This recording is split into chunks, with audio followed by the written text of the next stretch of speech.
Hello everyone, my name is Akansha and in this video we are going to discuss about the structure of sperm.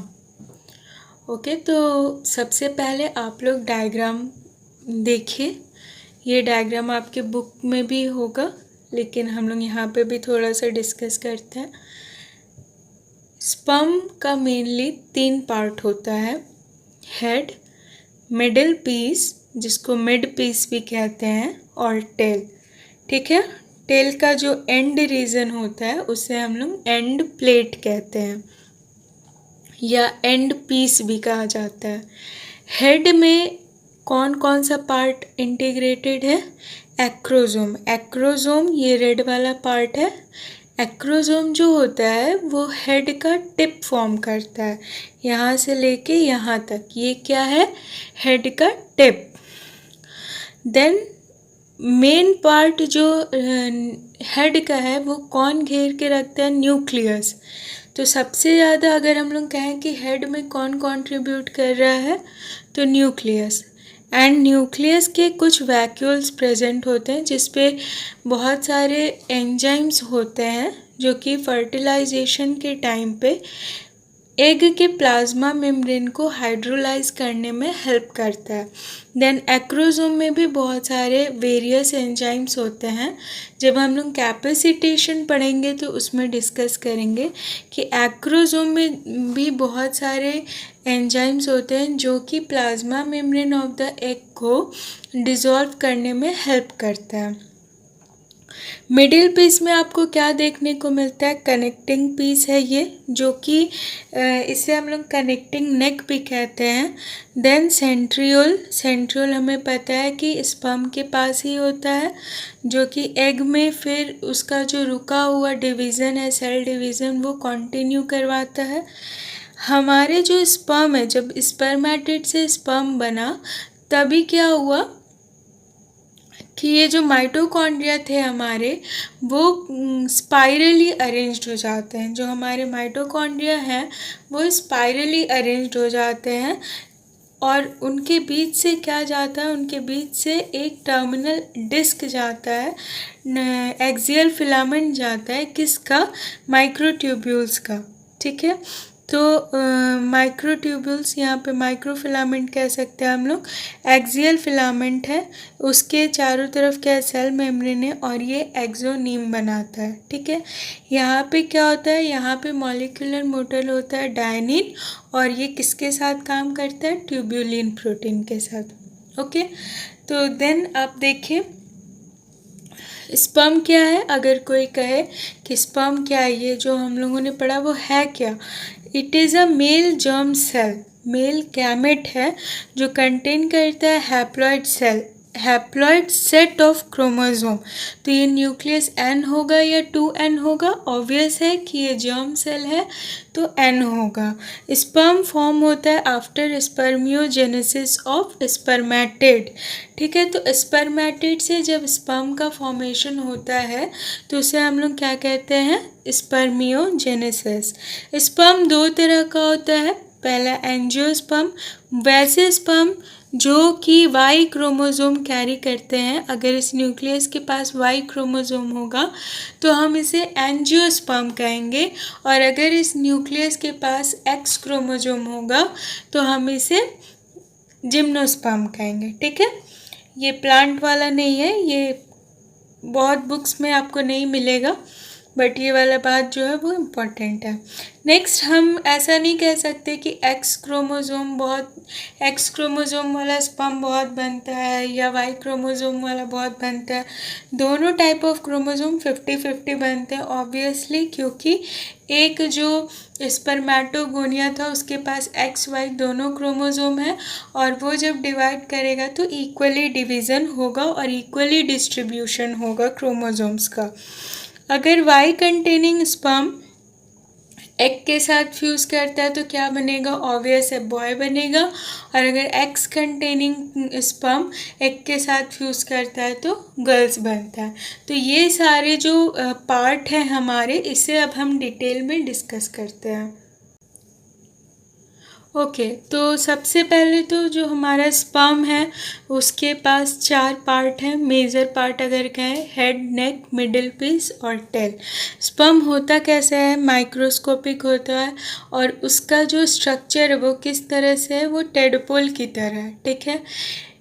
Flagella present होता है, जिसके वजह से वो क्या होता है? मोटाइल। मोटाइल मतलब वो खुद मूव करने में सक्षम होता है, कैपेबल होता है। ज़्यादातर हम लोगों ने देखा है कि जो मेल गैमेट्स होते हैं वो हमेशा क्या होते हैं? मोटाइल होते हैं, और जो फीमेल गैमेट्स होती है वो सेसाइल होती हैं, मतलब वो एक जगह पे रहती हैं। और ये स्पर्म जो है वो सीमेन के फॉर्म में बॉडी में आता है फीमेल के। और फीमेल के का जो बॉडी है वो भी मॉइस्चर से भरा हुआ रहता है, जो कि बताता है कि जो हमारा इवोल्यूशन हुआ है वो क्या हुआ है? एक्वेटिक फॉर्म ऑफ लाइफ से हुआ है, ठीक है। देन डायमीटर क्या है? स्पर्म का 2 to 5 माइक्रोमीटर और लेंथ होता है 60 माइक्रोमीटर। याद रखने का ज़रूरत नहीं है। और ये सराउंडेड होता है by the plasma membrane. Then जब स्पर्मियोजेनेसिस होता है तो हमने पढ़ा है कि बहुत सारे जो साइटोप्लाज्मिक मटेरियल हैं वो एक्सोसाइटोसिस उनका हो जाता है, जिसकी वजह से वो क्या होते हैं? सेल के बाहर चले जाते हैं। तो हम कह सकते हैं कि यहाँ पे जो हमारा स्पर्म है उसके पास राइबोसोम नहीं है, ईआर नहीं है, मतलब वो अभी प्रोटीन नहीं बना रहा है। स्पर्म का काम केवल इतना है कि वो उसके पास वही सारी चीज़ें जो इम्पोर्टेंट हैं, जैसे कि न्यूक्लियस में क्रोमोसोम, माइटोकॉन्ड्रिया एनर्जी देने के लिए, और डायनिन और माइक्रोट्यूब्यूल उसको मोटिलिटी देने के लिए, एंड एक्रोसोम प्रेजेंट है जो कि वो फर्टिलाइजेशन में हेल्प करेगा। तो जितनी काम की चीज़ें हैं उतनी ही प्रेजेंट हैं, ठीक है। और ये बाकी सब उसे एग के पास जाके मिल जाएगा।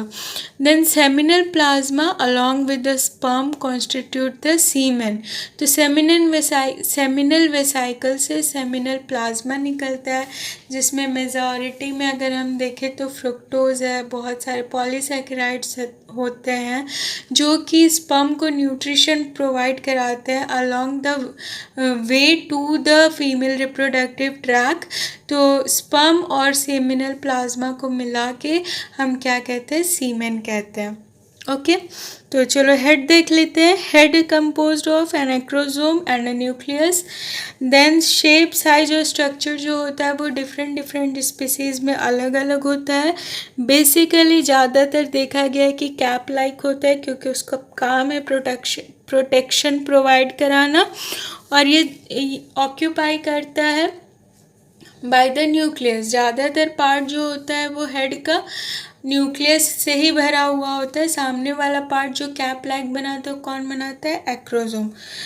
एक्रोसोम क्या है? फ्लैटेंड सैक है, इस तरह से सैक है एक, फॉर्म करता है the part of Golgi apparatus. बहुत सारे गोल्जी एपरेटस जो होते हैं वो फ्यूज़ होके इस तरह का स्ट्रक्चर बनाते हैं, और इसमें क्या भरा हुआ होता है? पॉलीसेकेराइड, जैसे कि गैलेक्टोज, मैनोज, फ्रुक्टोज, हेक्सामाइन, हाइलुरोनिडेज। ये सारे क्या करते हैं? हेल्प करते हैं। पहले तो एनर्जी प्रोवाइड करते हैं, देन ये वाला एंजाइम हाइलुरोनिडेज और कोरोना पेनिट्रेटिंग एंजाइम्स जो होते हैं, और एक्रोसिन जो होता है वो फर्टिलाइजेशन के टाइम पे हेल्पफुल होता है। ओके, सो न्यूक्लियस में क्या है? न्यूक्लियस एक्रोसोम के नीचे है। ये एक्रोसोम था, या हमारा न्यूक्लियस हो गया, ये हमारा एक्रोसोम हो गया। एक्रोसोम न्यूक्लियस को प्रोटेक्शन दे रहा है। ये कैसे बना है न्यूक्लियस? हमें पता, नॉर्मल जो न्यूक्लियस हमने देखा है किसमें? स्पर्मेटिड में, वो नॉर्मल न्यूक्लियस है। लेकिन इसमें स्पर्म में कौन सा टाइप का न्यूक्लियस होता है? बहुत ही ज़्यादा कंडेंस्ड क्रोमेटिन मटेरियल होता है, जिसके पास कोई extra RNA, nucleolus, RNA, protein कुछ भी नहीं होता है। सिर्फ ये क्या कंटेन करता है? डीएनए कंटेन करता है और उससे एसोसिएटेड प्रोटीन। आप बताओ कौन सा प्रोटीन? नहीं, हिस्टोन नहीं होता है। यहाँ पे क्या होता है? डीएनए के साथ प्रोटामिन्स होता है, जो कि हाईली क्या है? बेसिक प्रोटीन है, क्योंकि हाईली बेसिक प्रोटीन है इसीलिए ये डीएनए को अपने चारों तरफ बहुत ही ज़्यादा कंडेंस कर लेता है इस तरह से। तो क्या होगा, हमारा जो यूक्रोमेटिन होता है वो हेट्रोक्रोमेटिन में कन्वर्ट हो जाता है। देन पॉइंटेड एंटीरियर होता है इसका और डिप्रेस्ड पोस्टीरियर एंड होता है। ये आप 3D अगर देखोगे तो समझ आएगा।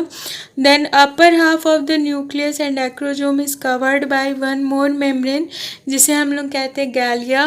मतलब ये अपर वाला पार्ट जो होता है वो गैलिया से भी कवर्ड होता है और लोअर पार्ट जो है वो मैनशेट से कवर्ड होता है। ठीक है।